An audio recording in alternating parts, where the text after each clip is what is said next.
Starting the speech in 3, 2, 1. Schizophrenia is an illness like no other. It is one where your perception of reality is so altered that you literally could not imagine life any other way. When a doctor tells you that your perception of reality, that your hallucinations, that the brain chemistry inside your head is so fucked that you cannot function normally in society, that you cannot obey the laws of society and the social contract, when you are told to go on medication that changes the entire way that you view the world and the way that you behave, it is obviously imperative that these people get their medication, that they are monitored, and that they don't end up at the bottom of society because they cannot function by the laws that we make them behave under. I'm going to do 4 things in this speech. Firstly, on what this would look like. Secondly, on why this is just. Thirdly, on why this improves patient outcomes drastically. And fourthly, on why this improves our understanding of psychotic illnesses. What would this look like? The first question is, what would we do? Firstly, we obviously require observation directly, but this can occur in different ways depending on the context. This can be coupled firstly with psychiatric visits. This can occur online. We are happy to implement future technology like AI, face recognition, whatever we can do to make this work. Secondly, there is going to be a series of escalating mechanisms for non-compliance depending again on circumstances. This looks like the severity. This looks like the reason for non-compliance. When someone tells you that the side effects are really bad, you are able to change the amount of medications they're taking. But if you know that someone has a history of suicidal thoughts without their meds, obviously your response to this is going to be far more severe. There is a range here.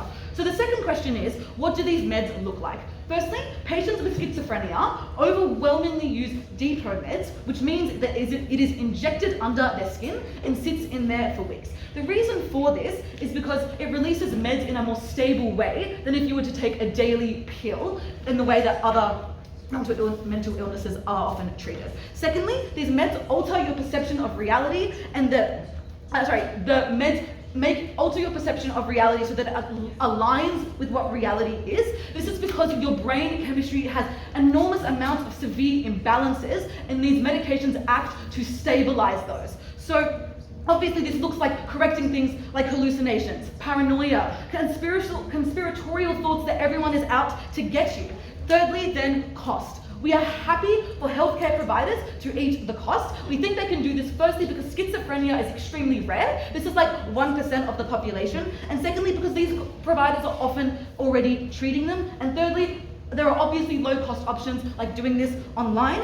Overall, we are happy for the state or healthcare to eat this cost. We don't care. Okay, why is this a just imposition on someone's autonomy? Firstly, schizophrenia, unlike other mental illnesses, is much more predictable in its risk to other people compared to those who have, say, depression or anxiety. For the analogy to draw here is to tuberculosis, which is so communicable that it is justified to ensure that these people take their meds so that the harms of it don't spread to others. People with schizophrenia are more likely to be combative, and we need to protect others of that risk as well. Secondly, it is protective for these individuals that are taking the medication because the restrictions on autonomy that happen to you when you are not on your medication is so much more restrictive than a doctor watching you take your meds. This is for a few reasons. Firstly, you can literally commit suicide when you go off your meds in a very severe way. You can do things like self-harm. You are more likely to experience psychotic breaks, which means that the severity of your schizophrenia, of your condition, increases into the future. This obviously means more supervision. Fourthly,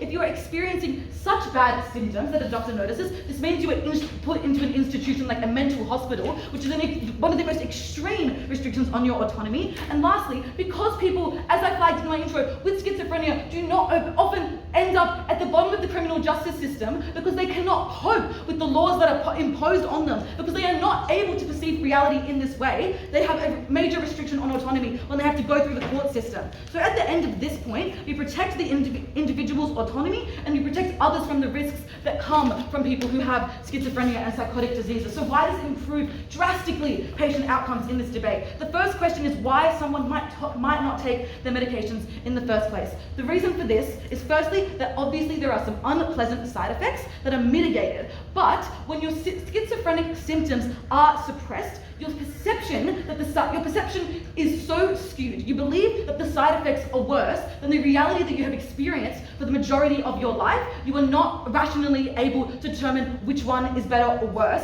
Secondly, there are just a series of cultural, personal beliefs that people should not take medication. This looks like the stigma surrounding mental health. This looks like certain cultures not having a good relationship with the government and the medical system that has treated them poorly in the past. This looks like men being told that they cannot have mental illnesses and they need to ban up. It looks like people who have a poor medical understanding and don't understand why things like anti-psychotic medication will ever improve their state. Thirdly, schizophrenia comes with hallucinations. And when these major symptoms disappear, you think you are cured. People who take SSRIs with depression often don't go off their medication too early because they think that they are cured. They don't realize that this needs to be taken constantly. At the end of this means there are a lot of people under the status quo that won't take their meds, which need to be taken consistently and accumulatively.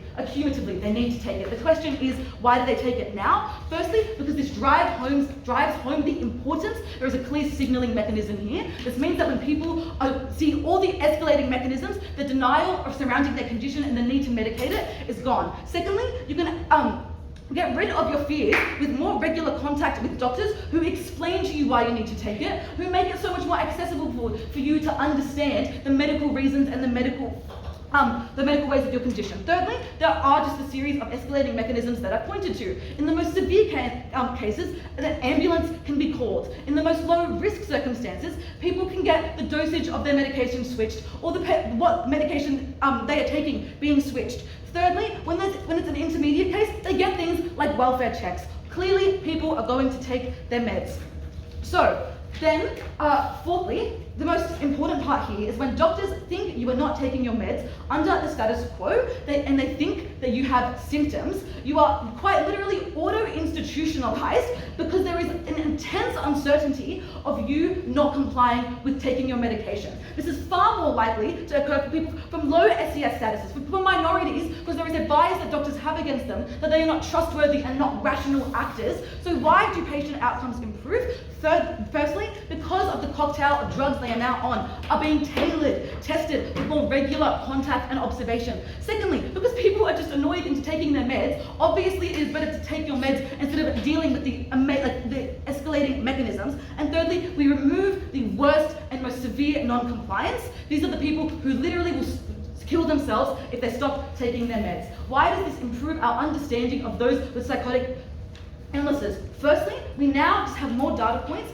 of how people are reacting. Doctors now are able to make observational data points. We now have more people taking their meds in the first place, and we can assess those symptoms. Secondly, there is more exposure of medical professionals to schizophrenia patients in low-risk contexts, but they are currently afraid because they perceive schizophrenia patients to be combative, because they are more likely to be, now they won't be, because they are more likely to be taking their meds in the first place. And finally, and importantly, family members are assured there is more stability in their life when a doctor can help them understand what is wrong with their family. At the end of this, patients with schizophrenia who experience the worst taboo in society, the worst stigma, take their meds and are able to live a great life. So proud to affirm.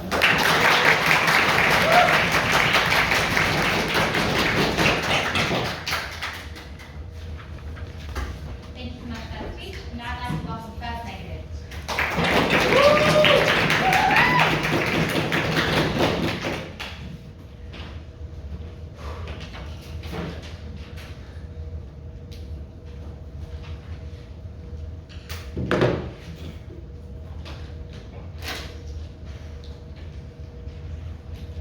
Panel, I think the opposition have been watching way too much House MD, because if they actually understood what schizophrenia looked like in actualization, it wouldn't be the examples that they have given. It's actually a lot more subtle, and it manifests in much different ways. The first thing I'm going to do is respond to their points on, sort of like what schizophrenia looks like, but also how it sort of manifests to the taking. Then I'm going to go on to setup, then I'm going to go on why this is unnecessary for the healthcare system, and then third of all, why this just dissuades people from seeking the help that they so need.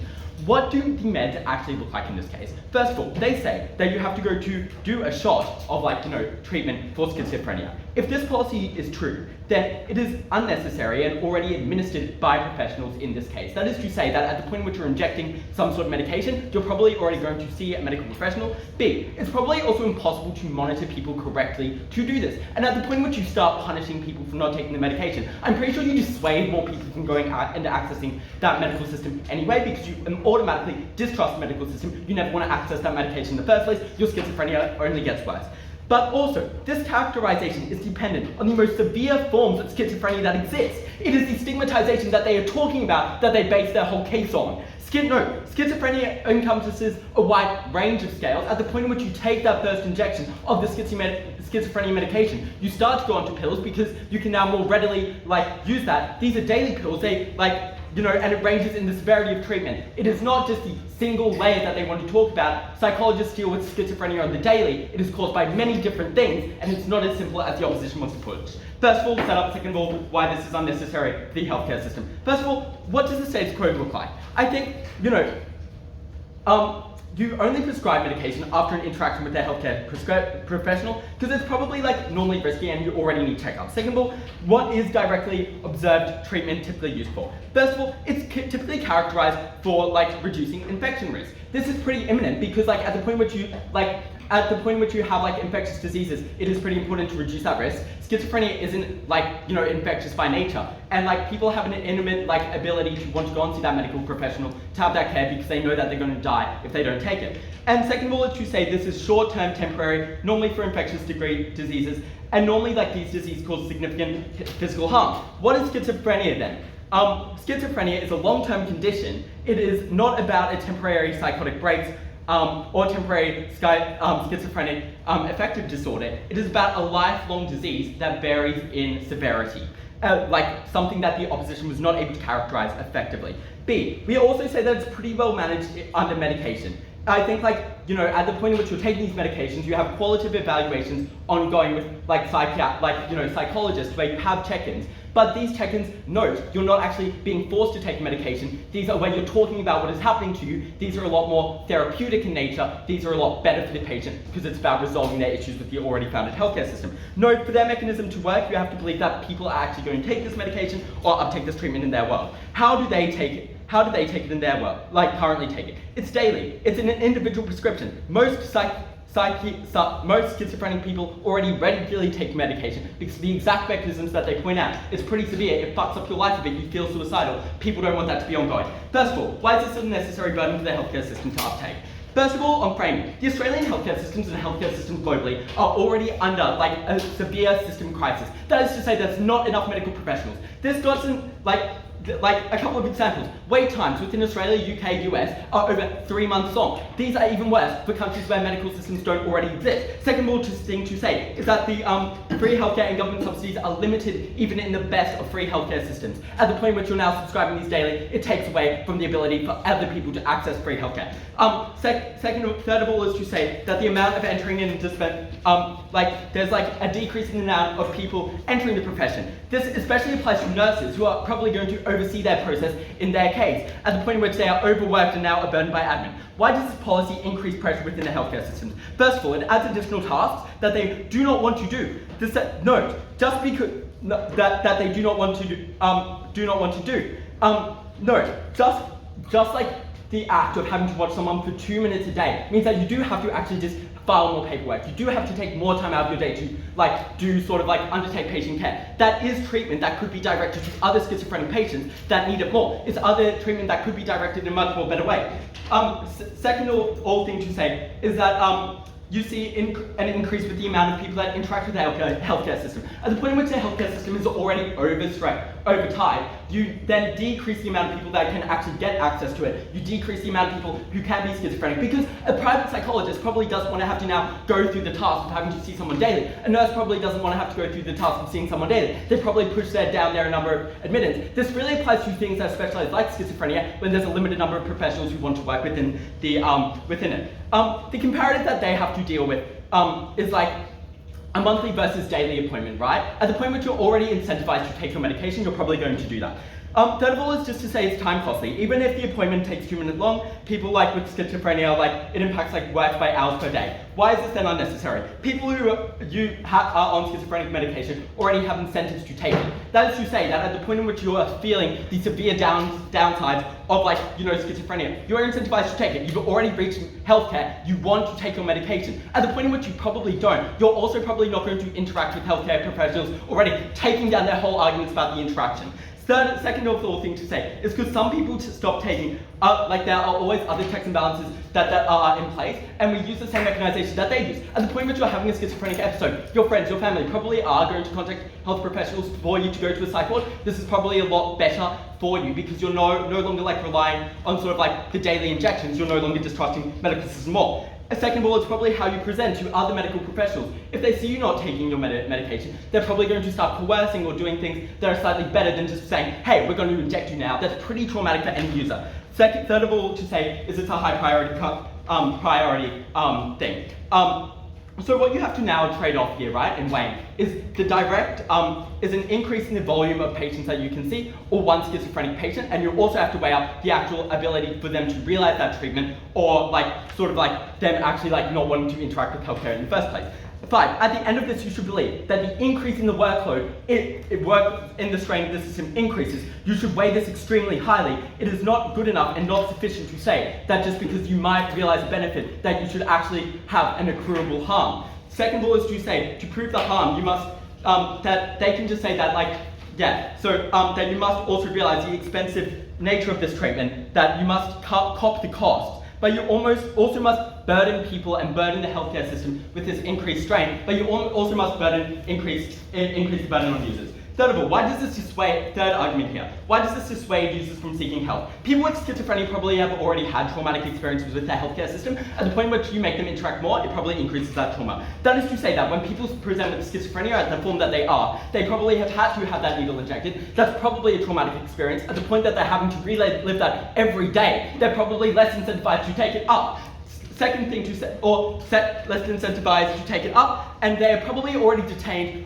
When you are diagnosed with severe forms of schizophrenia, you are also in a form of detainment within a psychiatric ward, typically. That means that you're probably now even more traumatized to visit those places on a regular basis. You probably want a lot more hospitable healthcare. The second one is to say, feeling like when you feel forced, you do not trust institutions, you lose your sense of autonomy, and you third of all are subject to like control that you don't want to experience. That's extremely harmful. That is something you have to factor into this debate. In the affluent, this is something that is so perverse, takes away the individual freedoms and decreases the ability for people to uptake healthcare. You must side with Nate.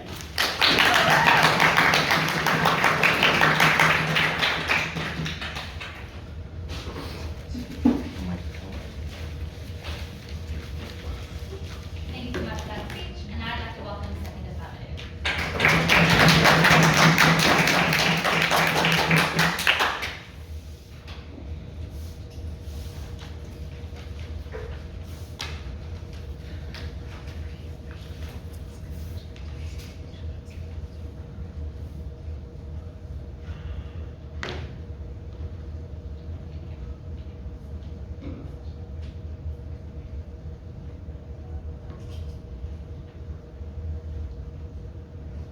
Neither claim by that side negative stands up to even an ounce of analysis. Because the first claim is that people are over-medicalized and have incentives to not take their medication. We explain to you at lib why the disease itself dissuades you from taking your medication, why in the short term you might be unlikely to make this decision.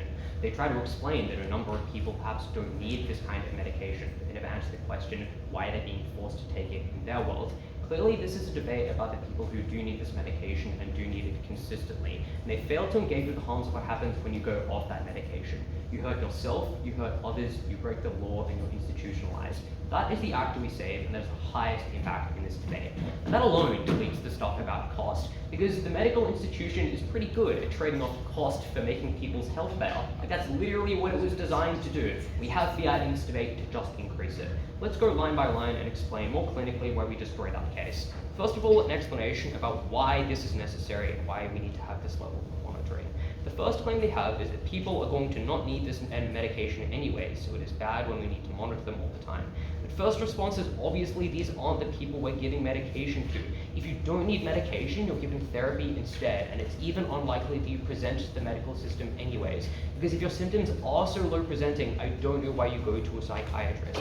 Second of all, it's not as if the only binary in this debate is just like if you don't take your medication for one day, you're instantly stabbed with a needle and institutionalized. We explained to you a range of responses at lib. You can just kind of send them a message being like, hey, you forgot your medication. Perhaps you reschedule an appointment. Perhaps you send some words of encouragement.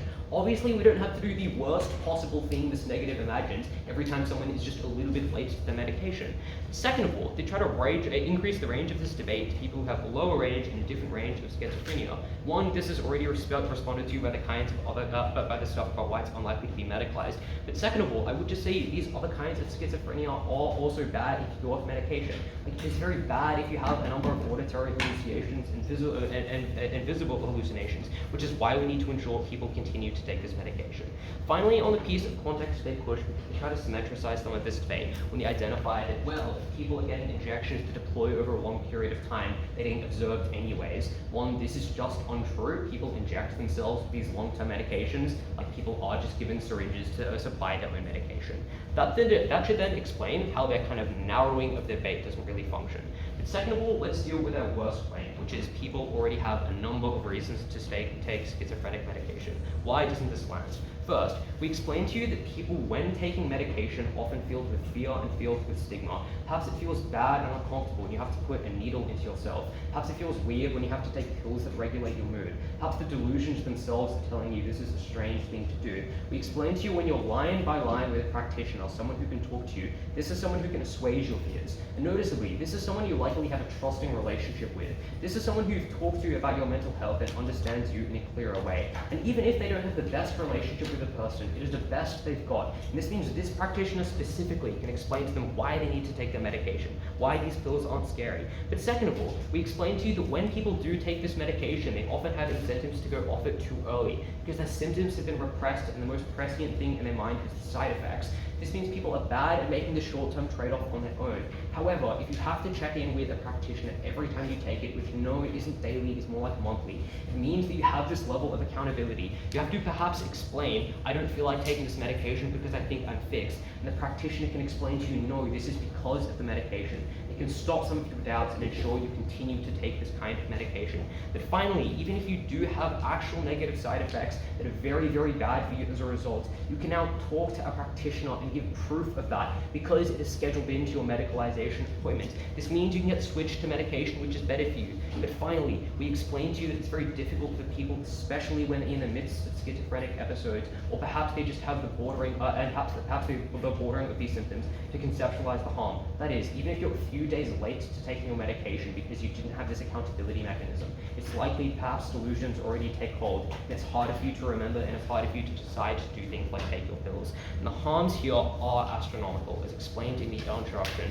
This team literally causes people to die. This team literally causes people to break the law. It's so critical people take their medication, even in the worst case. Even if we do have to do the worst thing they say, which is just to break into someone's house and inject them with medication. This is a trade-off we are literally willing to make, even though it happens in the smallest quantity of cases. That deletes that case on its own.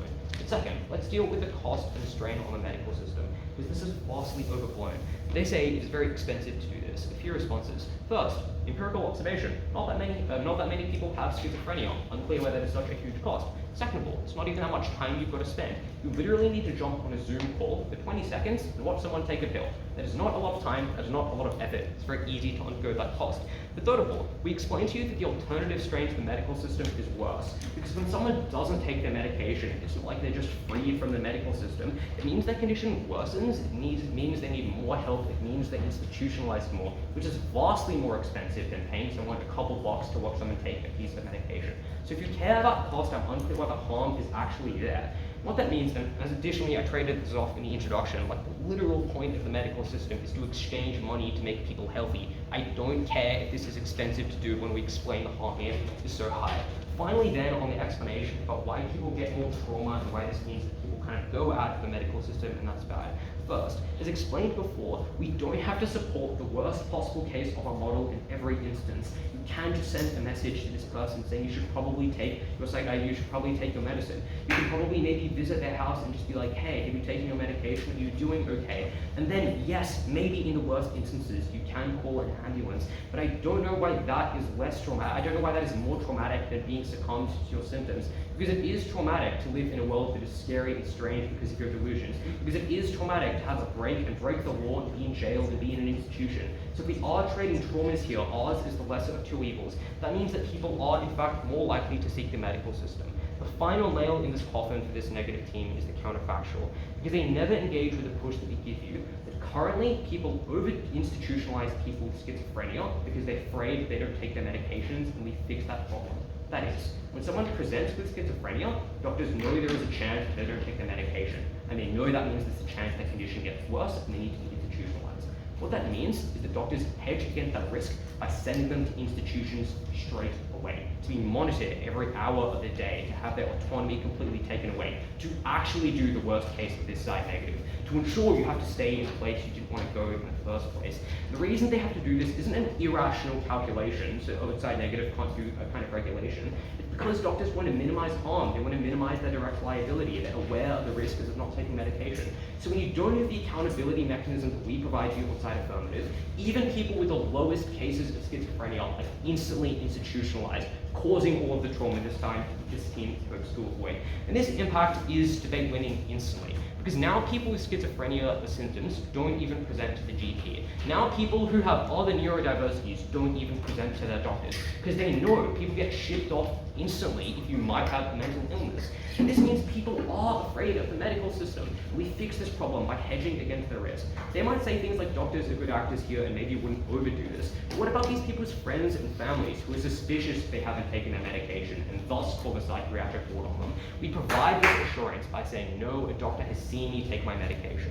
So we we ensure that people take their medication, we ensure they continue to go to the medical system, and it isn't really a strain, even if that is fine, that's the point of the system.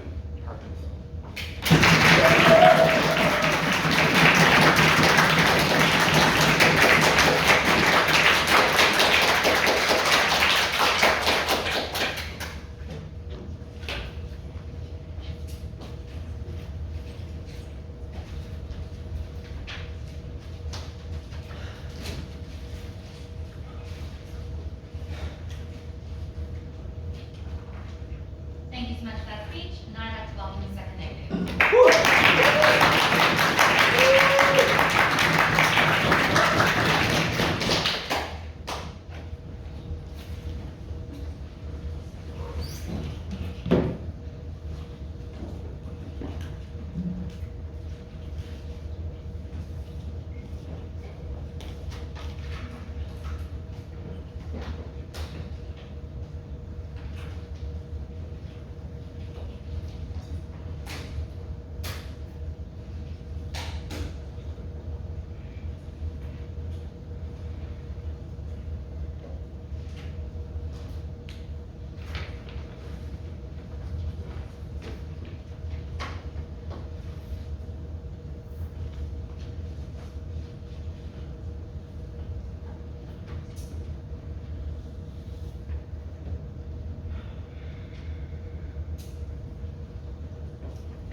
Panel, when you, as a young man, have the first instance of schizophrenia, which is usually a psychotic episode, and you are involuntarily committed to a medical hospital, where they forcibly inject you with the depot shot that this Affirmative team advocates for, where they watch you take pills every day for weeks afterwards, and when they then release you into the community, that experience is unbelievably traumatic.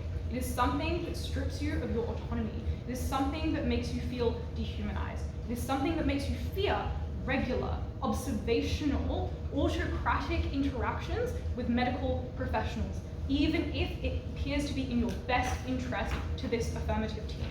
I'm going to do three things in this speech.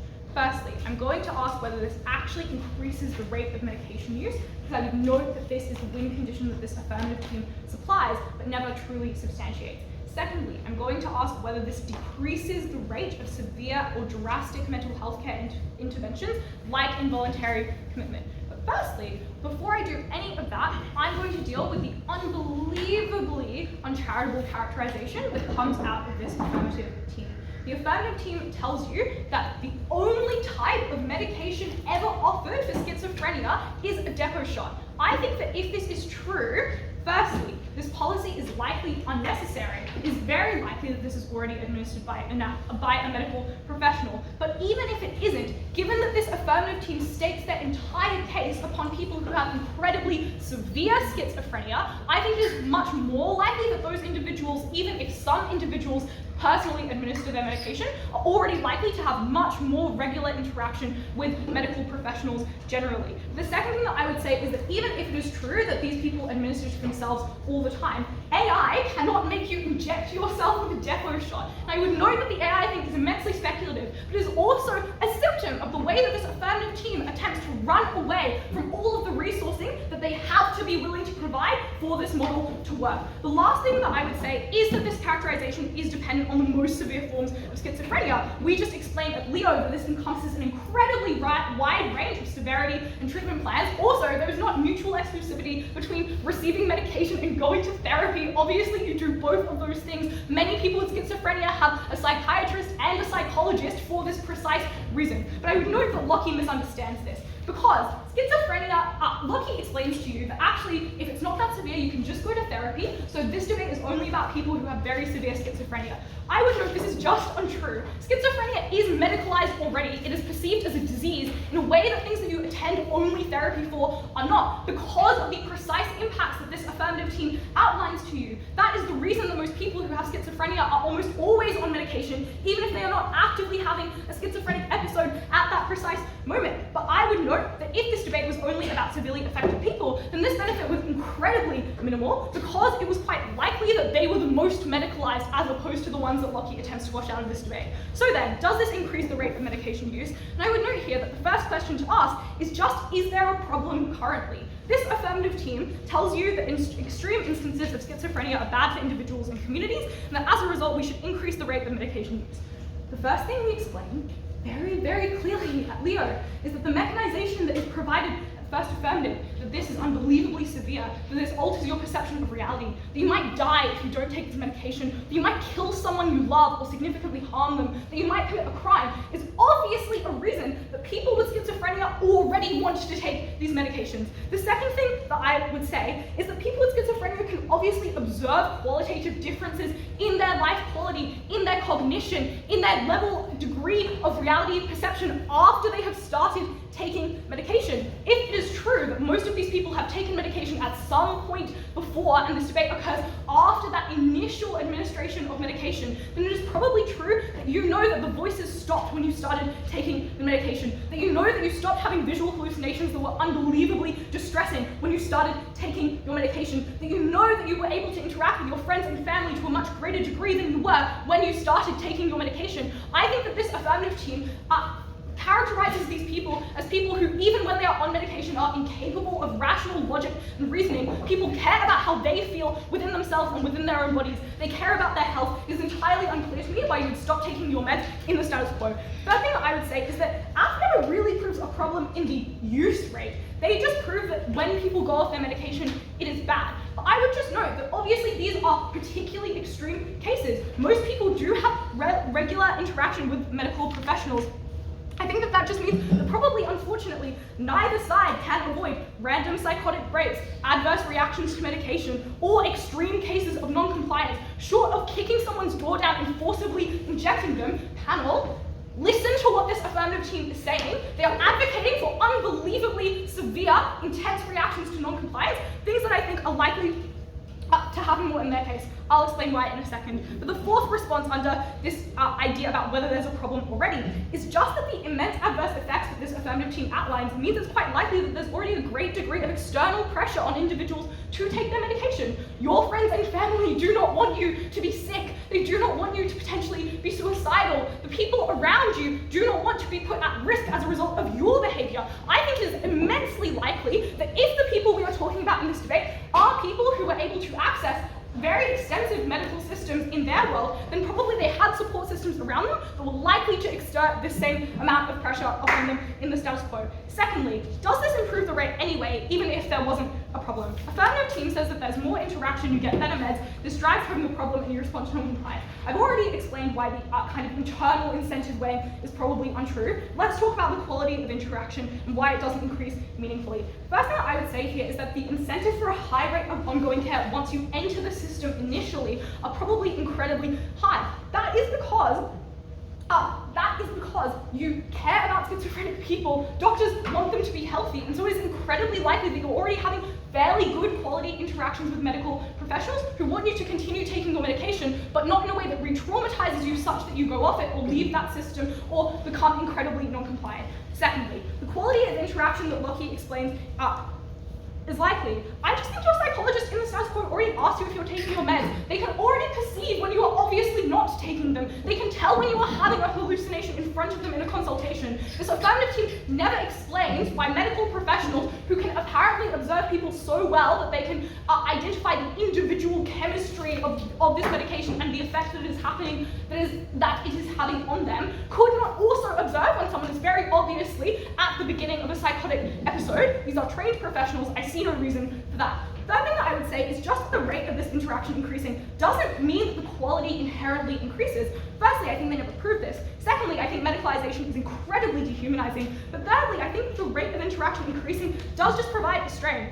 Lockie's response here is essentially to say, well, you can just jump on a Zoom call. But I think that obviously this is tense with all of their mitigation about the quality of this interaction.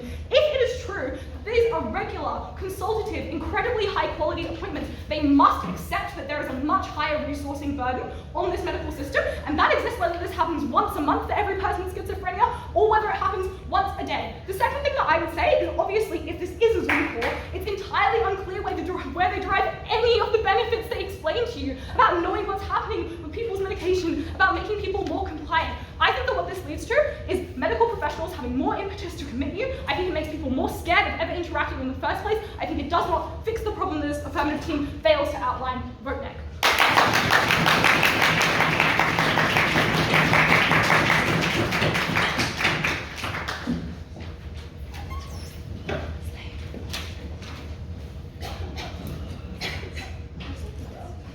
Thanks so much for that speech, and now I'd like to welcome the third affirmative.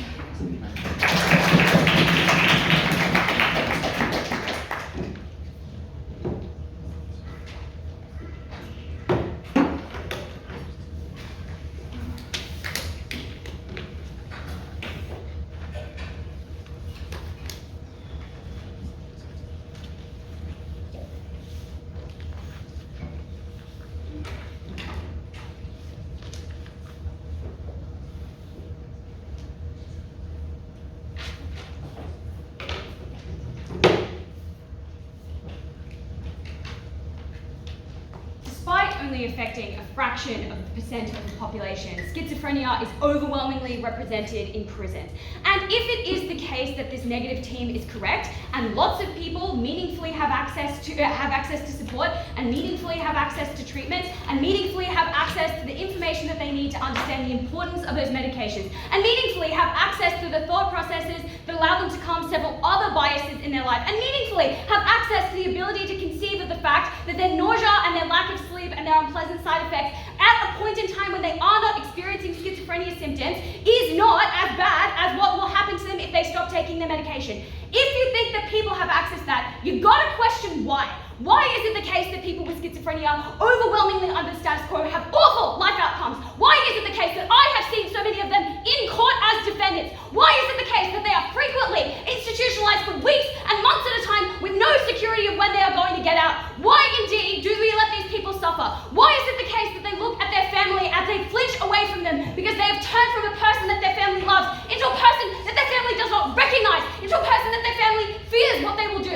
These are human beings, and sometimes we need to protect them, sometimes we need to be a little bit interventionist. This team has been shamelessly uncharitable in the precise way that we intervene in these people's lives. They cannot win this debate. The first question I'm going to ask is, what does this form of treatment look like? Because I think this is the quickest way to knock out an enormous amount of the negative team's material. The first thing to say is that no, it is not just about a depot shot, clean the wax out of your ears and listen to Liv's speech. It says that the majority of people who have identifiable forms of schizophrenia, as opposed to that include things like delusions or include things like misbeliefs about reality, they often accompany things like severe forms of depression, are often on things like depot shots. And no, it is not true that these are always done under medical supervision. If it is the case that right now they always have to be injected in a doctor's office, that is a giant win for Side Affirmative, because now we can give those people self-injector pens, we can watch them do it at home. So if you believe that people hate going to the doctor, if you believe that Indigenous people in this country hate going into their local medical office just to see another white fella tell them what to do, then instead they can go on a one-way Zoom call where they don't have to see anyone if they do not want one, if they do not want to, if they are low risk enough, and they can inject that medication themselves, get the fuck on with their day rather than having to take that time out of their day. Giant win for Side Affirmative. The second thing is to say here is that no, this is not horribly intrusive. Get a grip, Side Negative. We explain that it is not intrusive in a comparative sense to what happens to people with schizophrenia who do not take their medication, who do not engage regularly with the medical system, or in an absolute sense, because it can be appropriately mitigated based on the kinds of treatment that you need, based on the kind of patient that you are. So, if you are the type of person with schizophrenia who gets better, and I want to be extremely clear that despite the tone of this speech and of this affirmative team, so many people with schizophrenia just have the opportunity to get better. If you are the type of person for whom a daily pill is going to fix it for you, we will build you a fucking app so you can log on in the morning, quickly record yourself swallowing the pill, and get on with your day so you can continue being better, and you can continue to have your life, like not get fucked up in real, right before your eyes. You can continue to engage with education, with the workforce, and stay out of the criminal justice system. The third thing to say is that they mischaracterize the way that we explain people can have access to more medical professionals and say that this is in tension with it's really quick and painless. We say that the vast majority of these systems we build in such a way that you can log on for 30 seconds to swallow your pill and demonstrate you've swallowed it if you want to. But if in that moment you are unsure about something, you don't know why you're being prescribed the medication, there is someone on the other end of the line that you can talk to in that moment who can reassure your fears without you having to leave your house, without you having to go into a sterile room and face a person that you do not know at all. That is a massive outcome for an increase for people. Let's secondly explain whether people will commence and continue treatment. The first question is on whether people will seek treatment in the first instance. First thing to say here is that in low-level instances, in the way that this team kind of hangs their hat on, these people often seek help because they feel bad, not because they think they have schizophrenia. They can't identify what those schizophrenia symptoms are. So if they go to the doctors because they're like, I don't know what's going on with me, I don't understand what's going on with my mental health, in those instances, and in many instances, those people might find out that they have schizophrenia, they might not. They might instead be diagnosed like something like Seroquel, which is an antidepressant that has antipsychotic effects, and go on with their life not ever receiving a diagnosis. And secondly, unfortunately, in high-level instances, it doesn't matter if you're afraid of going to the doctor, because you will run out naked into the street, or you will hurt a family member, or you will experience a delusion that is so severe that you commit a crime, and at that point you need to be treated at that instance. We get those people out of hospital faster because we provide medical professionals the assurance that they can monitor the way that they're taking this medication. This team says, well, if you go into the psychologist's office and they see that you are clearly disheveled, clearly not taking your medications, that is too late, because at that point, that person is likely to be institutionalized. That person is likely to have already done something like fall out of employment, like fall out of education, like hurt someone they love. That is too late, we say. You intervened earlier. Thirdly, we say, honestly, this is much better than the alternative perception of what it is like to be treated for schizophrenia, because this increases the amount of normal interactions that people have on the issue of schizophrenia. Looks like things like people saying, hey, my daughter has schizophrenia, she takes a pill every day, she quickly opens an app on her phone to do so, and then it is fine, and she's doing well, as opposed to the only time that people hear about schizophrenia treatment, which is someone shows up to their psychologist's office looking like they're having a breakdown, because they are, and they get institutionalized and doesn't know when they're going to get out. The second question here is to ask on whether people will take their treatment anyway. A piece of weighing. The people who are most likely to take their treatment anyway under the status quo are threefold. They are 1, the lowest risk in terms of their symptoms. They are 2, the ones with the greatest supports available to them. And they are 3, the ones with the greatest understanding of the importance of this medication, which means that they are therefore 1, the ones with who can be managed the least intrusively and will experience the least harm from that intrusion. And secondly, the ones who internalize the least offense and an invasiveness, the prospect of having them be monitored, because they know how bad it can be. They know why it's important to take their medication. These people do not matter that much. The people who do matter are the least likely to take their medication, which is the inverse of all of those things. The people who have no supports available to them because they've had issues their entire life and have alienated the people that they love. They do not have someone up there. The ones who live in hoarder houses, who live in horrible conditions and contract infections because of their circumstances. These are the people that Side Affirmative says. These are the people that they want to leave in the current way that the medical system treats them. They are the people that they neglect.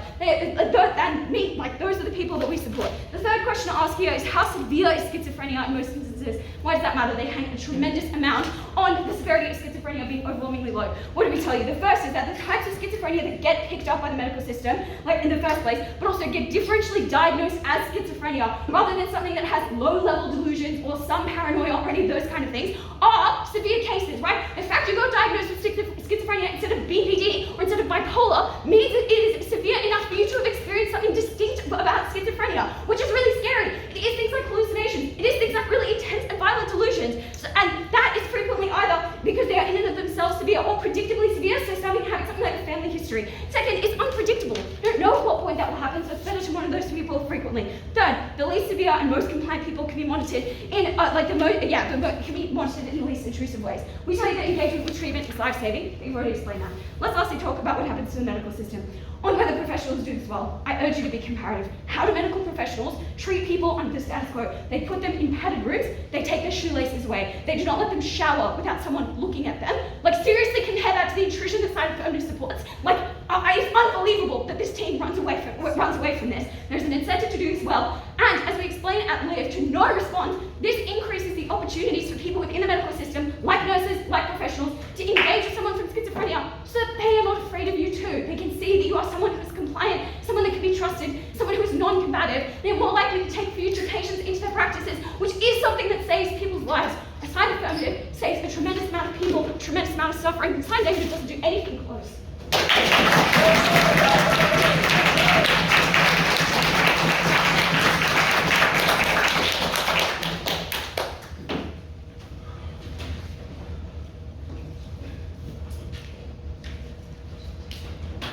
Thank you so much for that speech. Now I'd like to welcome the third negative to conclude the debate.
I'm going to do 4 things in this speech. First, I'm going to address the perception of the individuals who are likely to be institutionalized, or the individuals who are having to be forced into prison systems. Secondly, I'm going to discuss the escalating responses and whether or not that is mutually exclusive under either side that the side affirmative seems to base their case on. Thirdly, I'm going to discuss the actual reality of the cost to the healthcare institutions, which is grossly, flippantly dismissed by side affirmative. And then finally, I'm going to discuss, just in general, whether or not there is like a threat of being forced into these institutions and how that affects the decision making of individuals who are taking their medication or who might not be taking their medication. Firstly, then, on this like perceptions of these individuals, right? I think firstly they never prove that the individuals who get an initial interaction with the mental health care system, right, which is prior to any of their benefits, right? We need to prove that these individuals are in the first place able to get to. And as I'll explain in the cost of healthcare system, because we're exacerbating the workload on nurses, it is less likely, therefore, that the wait lists actually decrease. Lots of countries have significant wait lists of individuals who are trying to get access to these prescriptions in the first place, and are now even less likely to be able to do so because of the fact that now they are forced to have overwork the nurses and overwork these individuals. Secondly, though, a major reason that people get left behind is because the mental health care system is just under this strain, right? It just is an empirical fact that there is a direct correlation between higher severe incidence rates and fewer nurses on shift, right? If there are fewer nurses available in this case, there's less capacity to perceive initial harms, right? When these practitioners are overworked, when they're being forced into this, when they can't run, and when they're like in a situation where they're forced into interacting in this way. AF cannot run away from this, right? Rose identifies the tension in their case, right? They tried to have their cake and eat alleviate it too by saying, oh, well, you can just use an app or it can just be a Zoom call, right? But this immediately removes any of the benefits that they give you in terms of escalation. It removes any of the benefits they give you in terms of personal care, and it also creates a dehumanizing situation, right? In which these individuals now feel like they're interacting with a state or an institution and not a person who can take care of them, not a person who's able to provide them in help in this way, right? People who are most resistant to treatment, right? It is also way more likely that they are going to be less likely to be interacting with them in the case of their side, right? I think there's an enhanced impetus in this situation to be actively interacting with institutions. They try to bring up indigenous people and they try to bring up people who are fearful of large institutions. If you know now that to take your medication in the first place or to get a prescription, the responsibility is now on you to interact with these institutions which have traumatized you in the past, which have absolutely ruined your life every single day, now you're less likely to opt into the system because you know you have to constantly engage with a system which has fucked you over time and time again. Now onto escalating responses though. I think a couple of things to note. Firstly though, it is just not mutually exclusive under both sides, right? Whether or not you're able to have escalating situations, right? They try to act like doctors are just people who do not give a shit about their patients and will immediately institutionalize you at the first sign of any struggle, right? This is clearly removing any kind of actual interaction with how doctors interact with these individuals in the first place, right? We can still have regular checkups and opportunities for chances to prescribe different medications to address the side effects under our side, right? These are more monthly or 6 monthly or they're longer period institutions, right? In which these doctors are able to assess this, or at the request of the patient who's feeling like these side effects, they can then go to the doctors who are hopefully in this case less overworked because there is not just an impetus for them to also have the administrative responsibilities constantly checking up on every single one of their patients every single day, right? Then, secondly though, is also just the general comfort of the patient-doctor relationship, right? There's just going to be less strain on the doctor to be able to provide adequate care that is personalized, right? They're trying to have their cake and say, oh, we're going to give extremely personalized care to every single one of our patients every single day, right? We're saying that because we're having less strain, the few interactions that they do have with them will be more personalized, will be more considerate. The doctor has more time to have a nuanced and effective decision in how they should implement this policy, right? Importantly as well, right? This is a doctor that the patient has active agency over, right? If we're using the app or the Zoom situation, they have no choice in who the individual is. They have no choice in who they're interacting with, right? When you go to the doctor that you choose in this instance, right, you're at least working with a general practitioner who is prescribing you these things or in part of your medical checkups, right, who's actively providing you this, right? If they try to claim, oh, well, under our side, we are having doctors who, it is your personal doctor who you're able to do with, you are choosing it, and that's the one you're doing your Zoom call with or whatever, right? This further just exacerbates the extent to which these doctors are just going to be overworked, amplifying all of our harms in terms of the effects on other patients and also the ability for the institutions, the medical institutions, to allow these people to come through, right? Note this also deals with a lot of their claims about the unpleasant side effects and stigma, right? Because there's just going to be less stigma when you're when you're not forced to interact with a person every single day as they watch you take your medication, right? There's just less stigma when you're able to do things in the privacy of your own home, or in a better scenario, if you do have a support network, right? There is no reason why a family member cannot be the person who does this, a friend cannot be the person who does this, who just watches you. If that is all that is required, is just watching you take the medication, then there's no reason why a family member is unable to do this, right? And in that case, there's probably going to be less of a stigma than interacting with an individual who's an absolute stranger. Now onto the cost of healthcare providers. I think they grossly mischaracterize, right, and are just completely empirically false about the system that we have in the healthcare situation. They say, oh, well, the healthcare system can just bear these costs, and we're happy to do that at 1A, right? This flippantly dismissal of the reality of the overworked and understaffed medical industry in all countries, not just particularly this one, but in all nations, right, should be weighed extremely highly in this debate, right? We tell you that there are going to be initial wait times that are going to be exacerbated. We tell you that the doctors in these institutions, right, are less likely to now stay, right? Because you have exponential effects here, right? Because if these individuals are overworked, they're now less likely to actually want to stay in this job, or less likely to want to choose to go in this role. So in cyclical long-term effects, we're going to see that amount of individuals working in this extremely mentally and emotionally draining activity, right, is going to decrease because they now feel like they do not have adequate support from this, and they're forced into a significant burden of administrative tasks in this case. What does this mean? It means that we lose out on medical professionals, not there, right, or medical professionals who are going to be helping these individuals, not only for the ones who are the actual schizophrenia patients, but also just medical professionals for all mental health patients, right? We're now choosing, if they want to characterize this as, just a small few individuals, right? We're now characterizing this in terms of a small few individuals at the expense of the nurse's time for all their other patients as well, right? This is a massive cost that is now extended onto a larger group of individuals. You need to weigh this extremely highly. Importantly as well, all of their benefits to accrue means that these patients have to be already in the system, right? The high wait times mean that a lot of these individuals who are suffering in this condition are unable to even get in, right? We look at like New Delhi and things like that, where wait times for mental health care facilities, right, just to be admitted into them or to have an initial meeting, right, are in the months, right? And this is a significant amount of time in which these individuals who are recognizing that they have a problem are unable to do this, right? I think actually what this means is that ultimately we're seeing that they're actually going to be more likely to be forced into the traumatic situation of being sectioned or being criminalized, right? Because of the fact that they are unable to have that initial prescription for those individuals who are likely to take their medication over the long run, right? If we look at this group, this is a particularly important group because these are the ones who are probably going to be taking it for the majority of the time anyway, right? But now they're never able to even get that prescription in the first place because they're never able to interact with this. This directly responds to a lot of their claims about like access in prison, and this extremely exacerbates all of their harms in terms of like individuals not being able to have addressed this in general.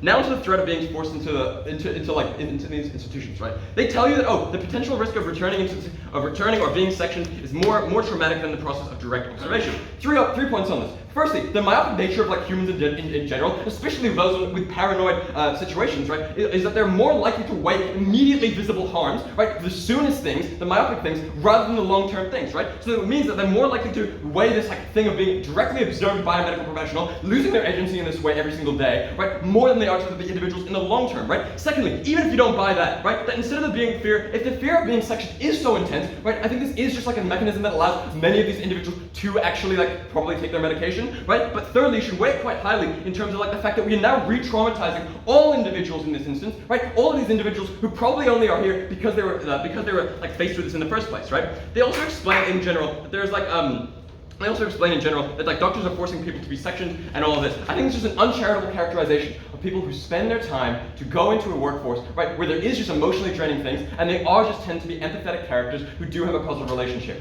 We are so happy to negate this motion.